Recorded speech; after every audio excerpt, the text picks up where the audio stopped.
Bago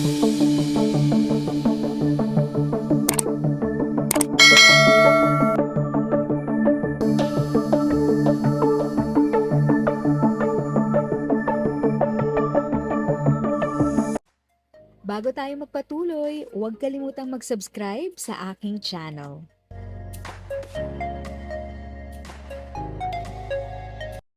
Thank you sa pag-click ng aking video. Good day po sa lahat ng mga nanonood. Sa mga bagong viewers at napadaan lang, by the way, I'm Tita Eda. Welcome to my channel. Ang channel na maghahatid sa iyo ng dagdag kaalaman tungkol sa government services, bagong mga balita at informative videos na galing sa legit na resources. Mag-subscribe na para updated ka. Hello po sa lahat. Marami ang nagtatanong. Kailan ba talaga lalabas ang 1,000 Universal Social Pension?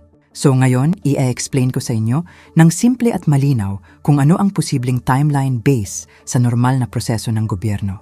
Take note ha, estimation lang ito, hindi pa official schedule. So ganito yan. Kapag may panukalang batas tulad nitong Universal Social Pension, hindi siya basta-basta nagiging pera agad. Dumadaan muna siya sa iba't ibang phases bago tuluyang maipatupad. At minsan, umaabot ito ng 8 hanggang 14 na buwan o higit pa, depende sa bilis ng gobyerno. Let's break it down step by step. Phase 1, Senate approval, 1 to 3 months. Dito pa lang nagsisimula ang laban ng bill. Sa phase na ito, dinidinig muna sa committee hearings, pinagdedebatehan ng mga senador at saka ibinoboto sa plenaryo. Dito tinitingnan kung may sapat bang pondo? Sino ang sakop ng pensyon? May kailangang baguhin sa bill? Kaya minsan, matagal ito dahil maraming tanong at revisions. Phase 2, Bicameral Conference, around 1 month. Kapag pumasa na sa Senado at may sarili ring version ang House, kailangan nilang pag-isahin ang dalawang bersyon. So sa phase na ito, inaayos ang pagkakaiba ng House at Senate versions. Gumagawa ng iisang final version ng bill kapag nagkasundo na sila, saka pa lang ito ipapadala sa Pangulo. Phase 3, Presidential approval, up to 30 days. Pagdating sa Malacanang, may hanggang 30 araw ang Pangulo para pirmahan ang bill o i-veto kung may problema. Kapag napirmahan, opisyal na itong nagiging batas. Phase 4, IRR, guidelines, 1-3 months. Kahit batas na siya, hindi pa rin agad may payout. Dito papasok ang DSWD at iba pang ahensya para gumawa ng Implementing Rules and Regulations, IRR. Ito ang magsasabi, sino ang qualified, paano mag-a-apply, saan at kailan kukunin ang pensyon. Ito ang parang instruction manual ng programa.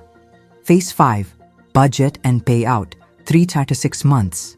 Ito na ang pinaka-critical, kailangan munang maisama ang pondo sa National Budget o General Appropriations Act. Kapag may budget na, saka pa lang pwedeng magsimula ang actual payout. Doon pa lang makakatanggap ng pension ang seniors. Total estimate, 8 to 14 months. So kung susumahin, posible talagang umabot ng 8 hanggang 14 na buwan bago natin makita ang totoong payout. At minsan mas mahaba pa kung may delay. Final reminder, maghintay lang tayo ng official announcement mula sa DSWD at gobyerno. Iwas tayo sa fake news at huwag basta maniwala sa mga hindi beripikadong posts. Kung gusto nyo ng updates, stay tuned lang. Sama-sama nating babantayan ang balitang ito. If sa tingin mo, natulungan ka ng video ko na ito, nakasave ka sa oras mo, you can click yung thanks button at any amount ay malaking help sa pag-grow ng channel ko. Yun lang po muna ang aking update. Sana ay nakatulong na dagdag kaalaman ang aking shinare today. Ang goal ng aking channel ay mag-create ng awareness. Kung ganitong mga topic ang gusto mo, panoorin mo ang mga videos ko na ito.